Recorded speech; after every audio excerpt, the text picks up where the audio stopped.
Bonjour. C'est vraiment formidable de visiter une communauté et dès les premiers contacts de se rendre compte que l'on est en famille, que c'est comme si on avait une histoire par le passé. Mais je pense qu'on a vraiment une histoire par le passé. Il y a quelqu'un qui, il y a de cela 2000 ans, a fait quelque chose de formidable pour que des personnes qui n'ont certainement pas de lien de sang puissent se déclarer être des frères et des sœurs. Donc je suis content d'être là ce matin et nous allons justement parler d'un récit qui parle d'un accueil. Et c'est ce que nous allons faire ce matin. Nous allons parcourir l'épître que Paul a adressée à Philémon.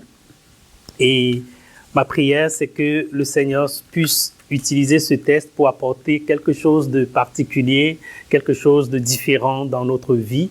La manière avec laquelle nous nous accueillons nous-mêmes, la manière avec laquelle nous accueillons aussi l'autre avec qui nous sommes en relation. Donc, avec votre permission, je vais prier et nous allons lire le texte ensemble et regarder à l'intérieur quelle est la dynamique de l'accueil et en quoi est-ce que le texte peut nous donner de prendre une leçon pour notre vie de foi. Donc, nous prions, bien-aimés. Père de notre Seigneur Jésus, tes enfants que nous sommes, Seigneur, avec chacun son histoire, sommes venus ce matin pour écouter ta parole, pour communier avec toi, parce que toi, tu es le brin de notre unité, le brin de notre communion. Nous prions, Seigneur, que moi qui suis là devant, je puisse être un instrument entre tes mains pour apporter la parole, pour apporter la quintessence de ce que ton esprit veut dans les cœurs qui nous écoutent, dans les cœurs qui réécouteront même, Seigneur, ceci, que ton nom soit béni pour ta parole dans nos vies. Amen. Donc, nous sommes dans l'épître de Paul à Philémon.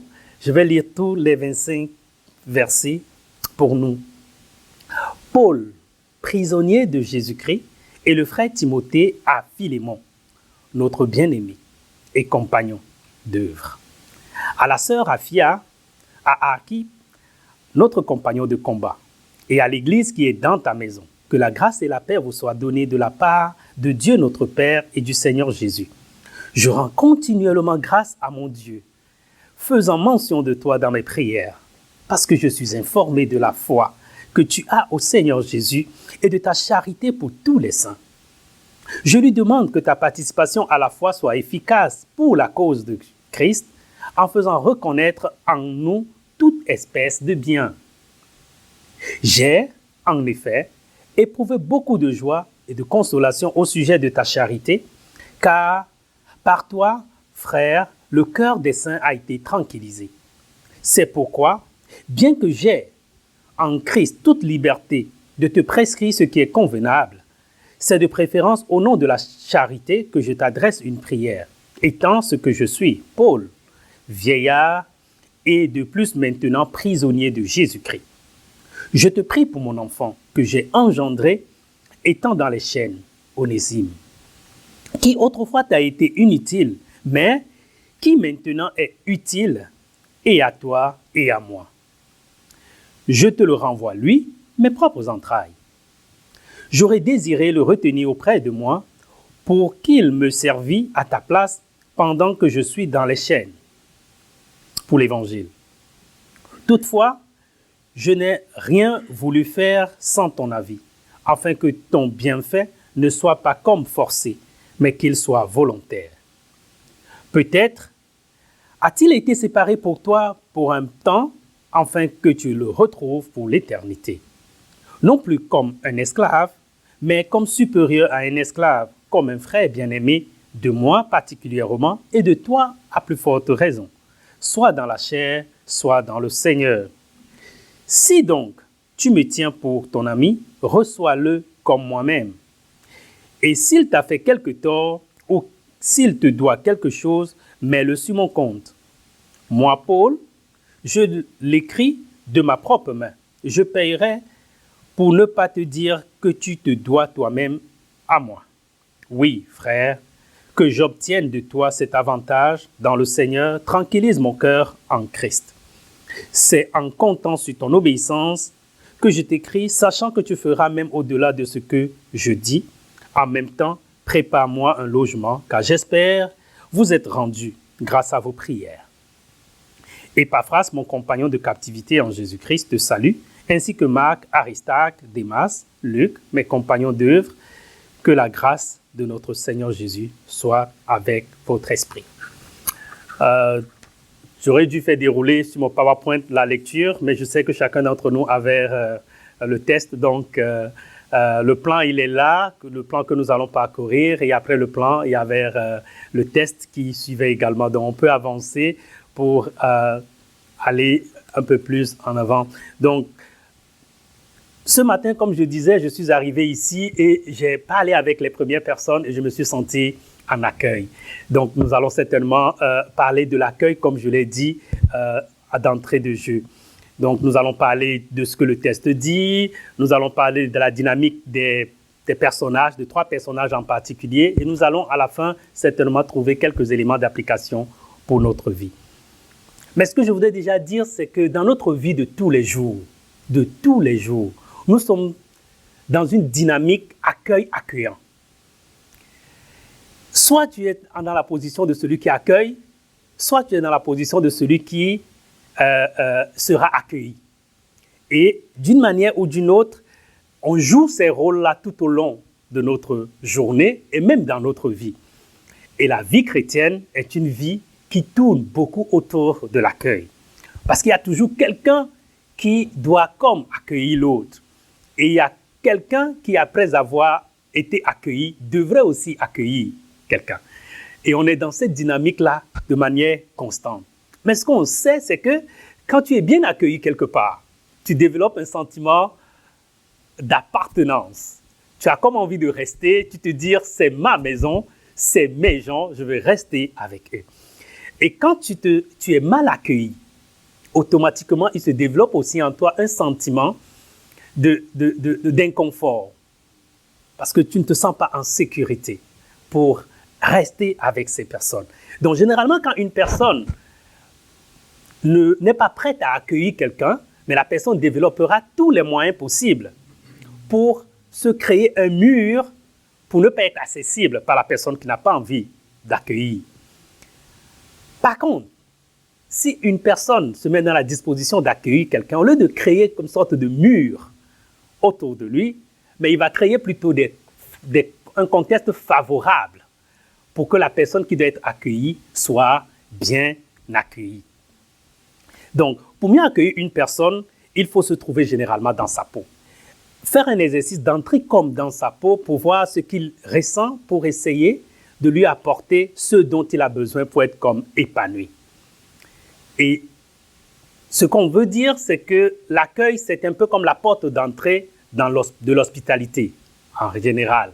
L'hospitalité, ça prend d'autres éléments, mais l'accueil, c'est souvent comme le début. C'est un élément de l'hospitalité. Mais ce qu'on doit savoir, c'est que généralement, en termes d'hospitalité, il y a toujours un risque d'hostilité. L'hospitalité a toujours un risque sous-jacent d'hostilité. Parce qu'il faut bien négocier ces choses pour que l'hospitalité ne vire pas en hostilité. Et le test dont nous allons aborder tout à l'heure, nous allons y revenir, il y avait comme un facteur qui pouvait servir d'hostilité, mais qui a été consommé, qui a été géré pour que l'accueil puisse être favorable. Donc, le test que nous allons parcourir, il est vraiment un test singulier. C'est écrit par l'apôtre Paul autour de 60 ou 62 après Jésus-Christ. Il était en prison. Il adresse cette lettre à une personne en particulier, à une personne bien particulière. Et cette lettre-là parle aussi d'une autre personne. Donc, une personne qui envoie quelque chose à une personne et sa chose parle d'une autre personne. Donc, c'est vraiment ce que les érudits acceptent comme une lettre personnelle que l'apôtre Paul a écrite à son bien-aimé frère Philémon.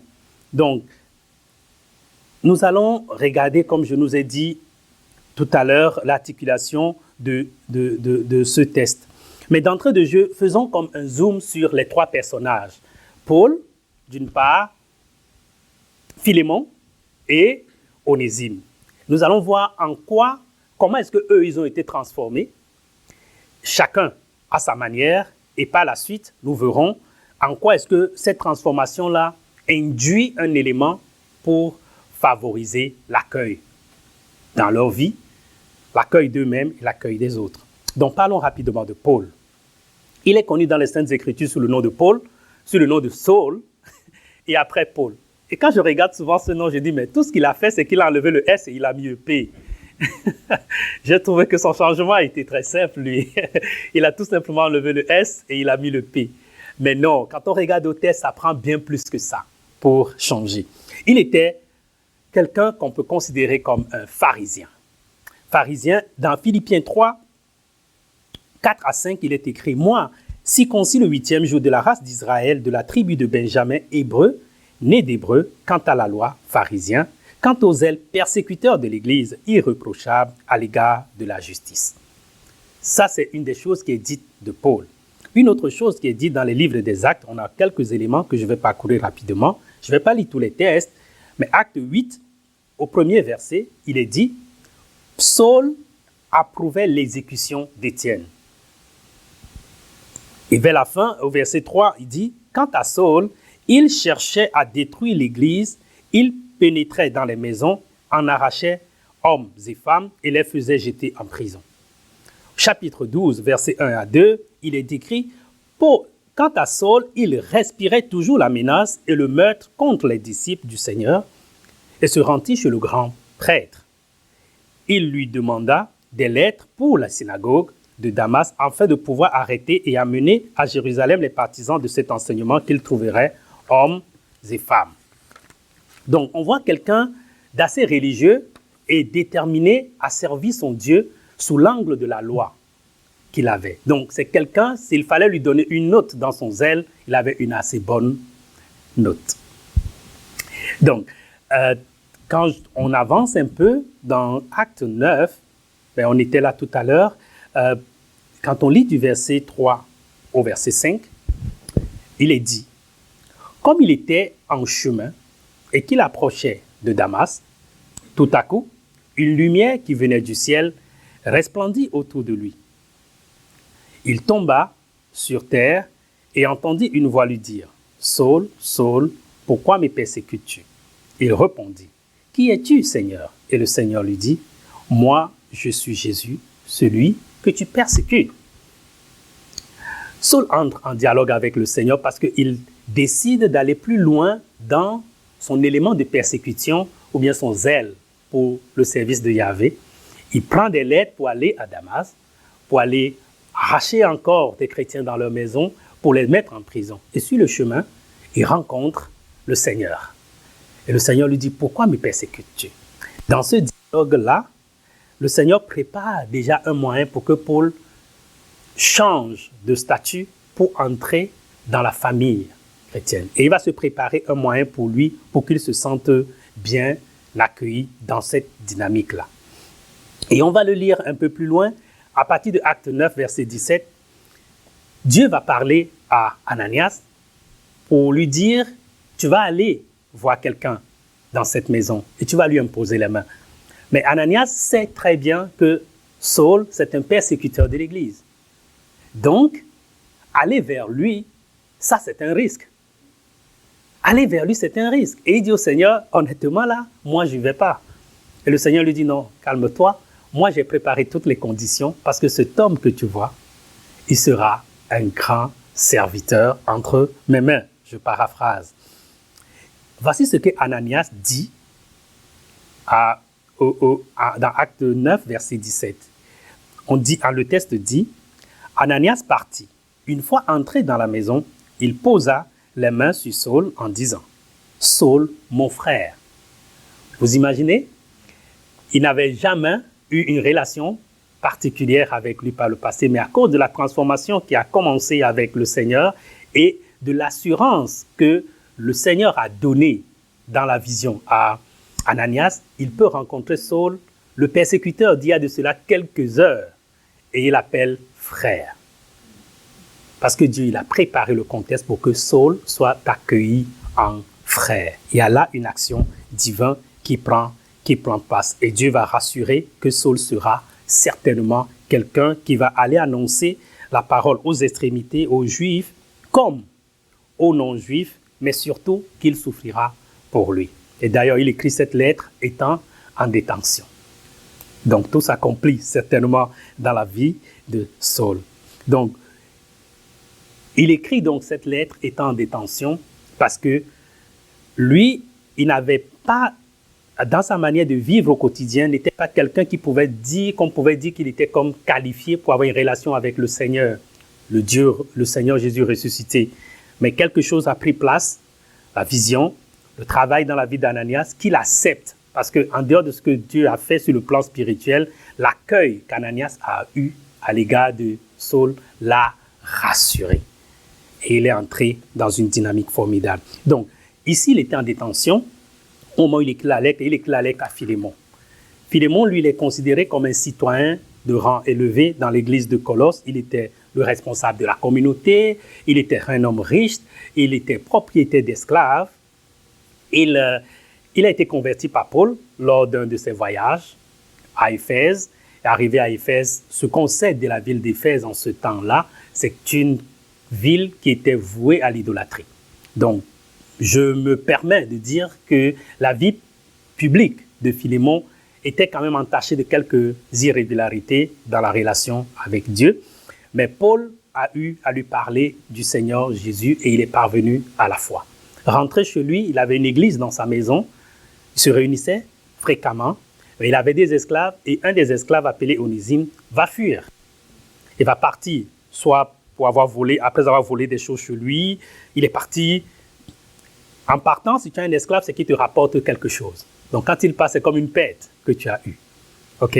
Donc, il s'en va.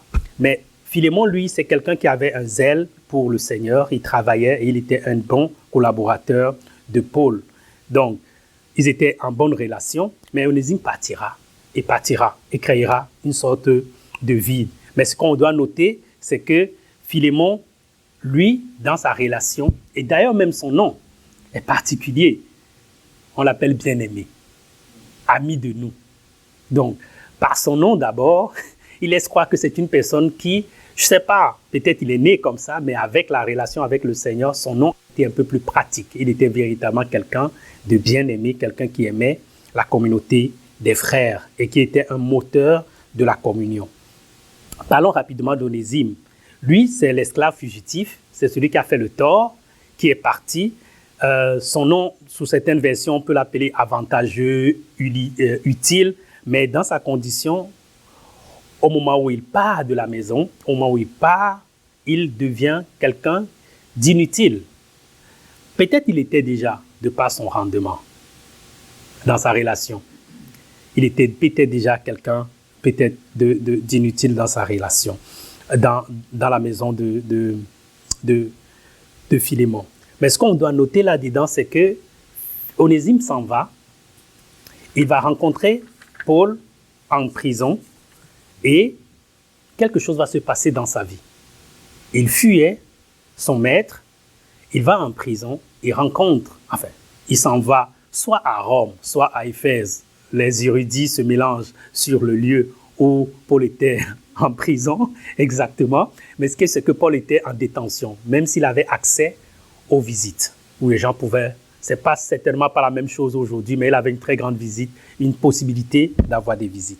Donc, Paul présente l'évangile, Onésime se convertit. Il devient tellement un frère pour Paul que Paul se sent en confiance dans la relation avec lui et qu'il a envie de lui dire « Reste avec moi pour travailler ». Mais Paul se rend vite compte qu'Onésime a fui son maître. Et pour être juste avec lui-même, Paul décide de renvoyer Onésime à Philémon.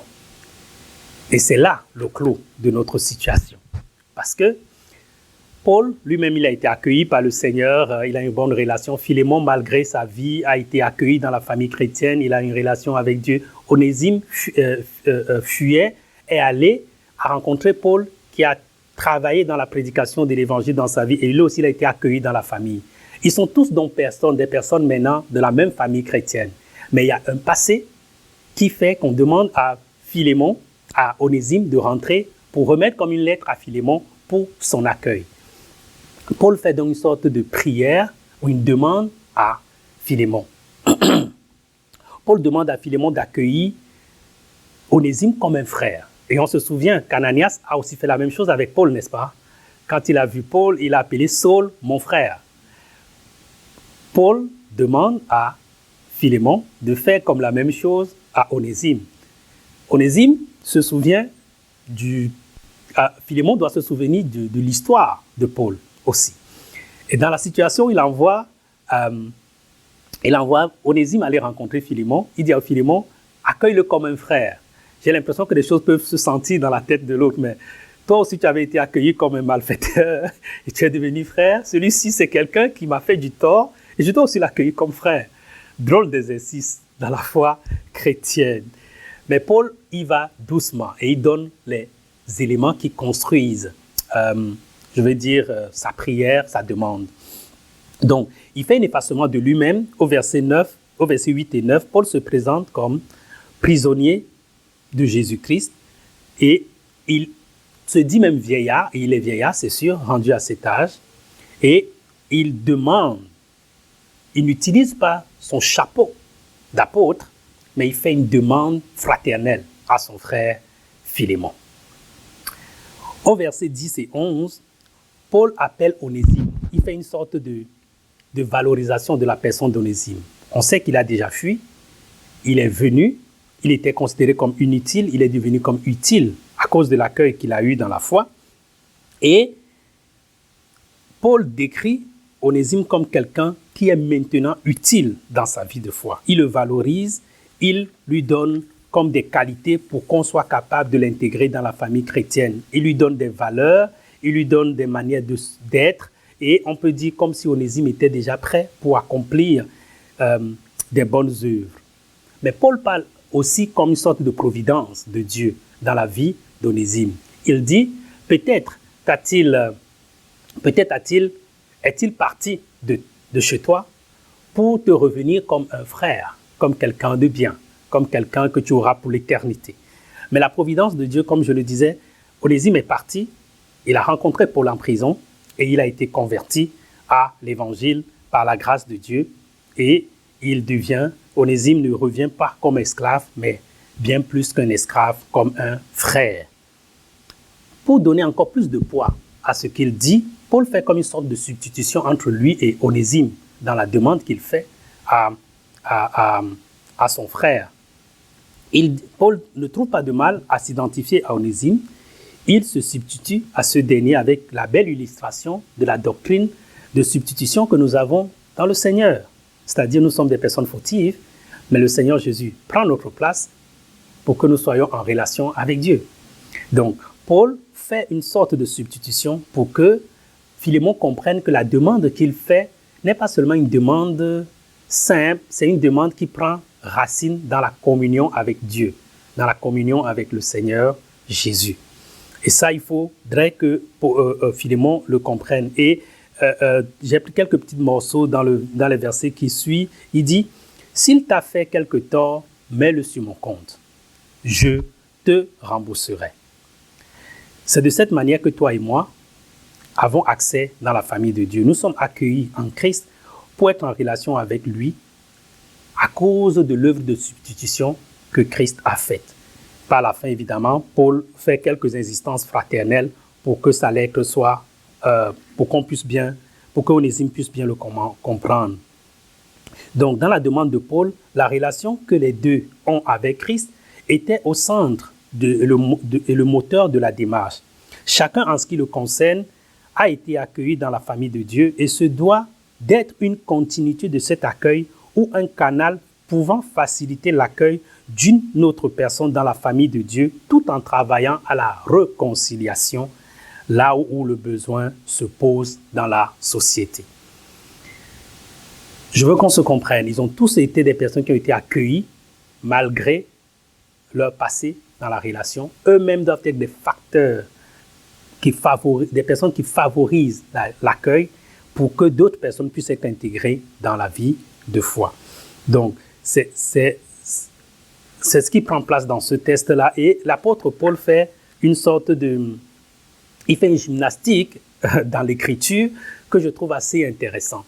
Donc, avant d'arriver sur les applications de ce test-là, parce que c'est là où nous devons chuter, je regarde un peu au verset 11, il dit ceci. J'ai pris une version dynamique dans laquelle il dit, au verset 11, « Onésime, dont le nom signifie avantageux, a été pour toi inutile pour un certain moment, mais il est maintenant utile pour toi comme pour moi. » Au verset 17, toujours comme pour faire une sorte d'égalité, d'établir certaines équivalence entre lui et l'autre, il dit, si tu l'estimes, si tu estimes que je suis en communion avec toi, accueille-le comme si c'était moi. Verset 10, verset 12, 17 et même 18, il dit des choses semblables. Donc Paul fait facilement une sorte de permutation entre lui et Onésime. Entre lui et, enfin, Philémon, il essaie de dire comme toi, comme moi, il va vers lui, il va vers l'autre. Et ça c'est entre Paul et Onésime, Paul et Philémon. De l'autre côté, je parle de Paul et Onésime maintenant. Au verset 18, il dit, « S'il t'a fait quelque tort ou s'il te doit quelque chose, mets-le sur mon compte. » Verset 20, « Oui, frère, donne-moi cette satisfaction dans le Seigneur. Fais que mon cœur se tranquillise, fais que mon cœur se trouve du repos dans le Christ. » Plus loin, verset, pas plus loin, un peu plus en avant, il fait une sorte d'équivalence entre Philémon et Onésime, 13 et 20. Et il fait des navettes comme ça pour, en fin de compte, faire comprendre que eux tous, ils ont bel et bien été accueillis. Et dans la relation avec Christ au centre, ils peuvent se déclarer comme des personnes qui peuvent être équivalentes en termes de besoin de grâce. Il est l'apôtre Paul. Mais ce n'est pas parce que c'est l'apôtre. Ils sont dans la fraternité avec le Seigneur. Ils sont tous accueillis au même rang. Et parce qu'ils ont été accueillis, et parce que l'accueil est une grâce, ils doivent donner cette grâce-là à l'autre. Ou bien travailler à ce qu'il y ait une continuité de cette grâce par rapport à l'autre. Par le pardon, à l'accueil, par l'acceptation. Ce qu'on peut dire, c'est que Onésime, au centre de cette histoire, a vraiment fait ses classes. Parce que un voleur, un bandit, un esclave et tout ce qu'on peut dire de lui, il est arrivé chez Paul. Paul lui a parlé de l'évangile. Il a tellement gagné la confiance de Paul que Paul lui donne une lettre. Je suppose qu'il est soit porteur ou coporteur de cette lettre pour aller remettre à Philémon. Et sachant qu'il a fait tort à Philémon, il aurait pu fuir en route. Mais il croit tellement que ce qui est plus important pour lui, c'est la relation avec Dieu, qu'il y va pareil, en considérant le risque qui va avec. Mais il va quand même pour rencontrer Philémon. Mais je suis sûr que Philémon aussi a bien fait ses classes dans la foi. OK? Et il a bien accueilli Onésime. Et on peut parler de ce test aujourd'hui. Paul a fait ses classes, Onésime a fait ses classes, Philémon a aussi fait ses classes. Bien-aimés, notre manière d'accueillir l'autre, notre manière de travailler à ce que quelqu'un soit accueilli dans la famille de Dieu, c'est une manière de reconnaître ou d'adorer notre Seigneur. Et c'est important de savoir que j'ai été accueilli pour permettre l'accueil de l'autre. Je dois passer le témoin de l'accueil. Notre vie au quotidien est une vie de dynamique dans l'accueil. Donc, pour conclure ce voyage sous l'angle de l'accueil dans l'épître de Paul à Philémon, chacun d'entre nous arrive à la fois sous plusieurs angles, n'est-ce pas? Dépendamment de notre histoire. Soit on a été des personnes qui ont résisté à l'évangile farouchement avec des valeurs religieuses, théologiques ou bien je ne sais pas quoi, comme Paul. Et Dieu nous prend et nous sommes accueillis dans sa maison et il nous donne un mandat pour. Soit nous sommes des personnes comme Philémon qui n'avaient pas aux yeux des gens un casier judiciaire en termes de péché élevé ou bien connu. Mais l'évangile nous a été présenté, nous avons compris que nous sommes des personnes pécheresses et nous sommes venus à la foi. Ou bien nous avons été comme des personnes comme Onésime qui se sont vautrés dans bien nombre de pétrins, créant des torts à plusieurs et ainsi de suite. Et nous avons connu l'évangile, nous avons aussi été accueillis. Voilà plusieurs autres. Il peut y avoir un nombre illimité encore de possibilités de personnes qui ont été accueillies dans le Seigneur, mais ils ont été accueillis. Toi et moi avons été accueillis en Christ pour permettre que les autres soient accueillis. Nous avons la responsabilité de développer un environnement pour que l'autre soit accueilli. Qu'est-ce que je dois faire pour permettre à ce que l'autre soit accueilli dans la communauté? Qu'est-ce que je dois faire pour que l'autre soit accueilli dans la relation avec le Seigneur? Ton voisin, ton camarade, qu'est-ce que tu dois faire pour permettre que cet accueil soit véritable, pour qu'elle soit aussi en relation avec le Seigneur? C'est ça notre responsabilité à la lecture de ce texte ce matin. Et accueillir Onésime, c'est s'accueillir aussi soi-même. Tu as eu une vie passée que Christ a pardonnée et t'a accepté comme tel. Onésime pouvait rester là, j'ai été un esclave, j'ai volé, j'ai fait ci, j'ai fait... Non, il a accepté son passé, il a accepté l'œuvre, il s'est accueilli lui-même. Il s'est accueilli lui-même, il a assumé le changement. Il ne s'est pas accueilli en apitoiement, mais il s'est accueilli en termes de reconnaissance au Seigneur. Et Philémon l'a aussi accueilli. Je pense que la suite a été certainement une libération dans la vie de Onésime et certainement il a été quelqu'un que son nom a été en application parce qu'autrefois inutile, mais devenu utile dans sa relation avec le Seigneur. Donc, bien-aimé dans le Seigneur, quand on parle d'accueil ou d'hospitalité, il y a toujours le risque, comme je nous l'ai dit tantôt. Mais ce qu'il faut noter, c'est que qu'est-ce qui s'est passé dans le cas d'Ananias? C'est que Dieu a parlé. Dieu lui a montré quelque chose. Il est allé et il a fait la chose. Et il a accueilli Saul comme frère. Qu'est-ce qui s'est passé dans le cas de Philémon? Non, mais Paul a pris sur lui la responsabilité d'être comme le témoin. Et des choses ont été faites pour qu'il puisse être intégré dans la vie de foi. Ce qu'il faut noter là-dedans, c'est qu'il y a toujours une écoute du Seigneur qui est à la base de l'accueil, dans la dynamique de l'accueil en communauté. Parce que c'est Dieu qui est le meilleur accueillant. Ok? C'est Dieu le premier qui nous accueille. Non, c'est donc Dieu qui est en œuvre. Comme les missionnaires disent, c'est la missio Dei. C'est Dieu qui fait comme sa mission. Même en termes d'accueil, j'ai même envie de dire que c'est l'accueil Dei. C'est-à-dire que c'est Dieu qui voudrait accueillir et voudrait que nous soyons participants de cet accueil pour que l'accueil soit fait. Et ça prend l'écoute de notre part, l'écoute du Seigneur pour que nous puissions arriver à vivre cet accueil, l'accueil qui peut être un facteur ou un élément de reconnaissance, de louange, d'adoration à notre Seigneur. Parce que j'accueille pas la personne, j'accueille l'œuvre de Christ dans la vie de la personne. Et je travaille à cela. Moi, j'ai été accueilli ici ce matin et je me suis senti bien dans la peau, dans ma peau et dans ma famille. J'ai bien envie de revenir encore, qu'on m'invite ou pas. Mais je suis content de ce que vous-même, quand je regarde vos visages, vous avez des visages des accueillants et vous vous êtes accueillis aussi entre vous. Différents backgrounds certainement. Donc, voilà quelque chose que je voudrais partager avec nous ce matin. Accueillons Onésime. Accueillons-le. Accueillons nous-mêmes. Accueillons l'autre. Travaillons et soyons un prolongement de ce travail. Même dans la mission que Dieu nous a donnée dans Matthieu 28, verset 19, il y a un facteur là-dedans, dans l'annonce de l'Évangile, qui est comme créer un facteur, créer un environnement pour que l'autre soit accueilli. Pour que l'autre puisse entrer en relation avec Dieu. Pour que l'autre puisse jouir des bénéfices que Dieu a préparés par Jésus-Christ. Prions le Seigneur.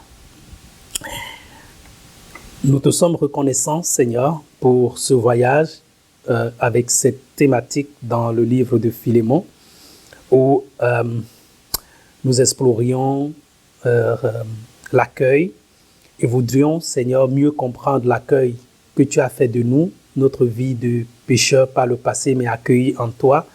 Et nous voulons aussi travailler à ce que les autres soient accueillis. Nous disions dans notre partage qu'il y a un élément qui prend place en toi pour que l'accueil soit favorable, mais ton esprit est déjà dans nos cœurs, par ta grâce. Nous prions que tu nous donnes d'être en harmonie avec cet esprit pour travailler notre dynamique d'accueil, pour que ton nom soit glorifié et que plusieurs personnes se joignent à la corde pour ta gloire. Que ton nom soit béni pour cette communion avec les frères, pour cette communion que nous avons en toi, pour cet accueil que tu fais de nous dans notre relation avec le Seigneur, avec Dieu. Merci Saint-Esprit d'être présent et d'œuvrer dans nos cœurs. C'est au nom de Jésus que nous prions. Amen. Amen.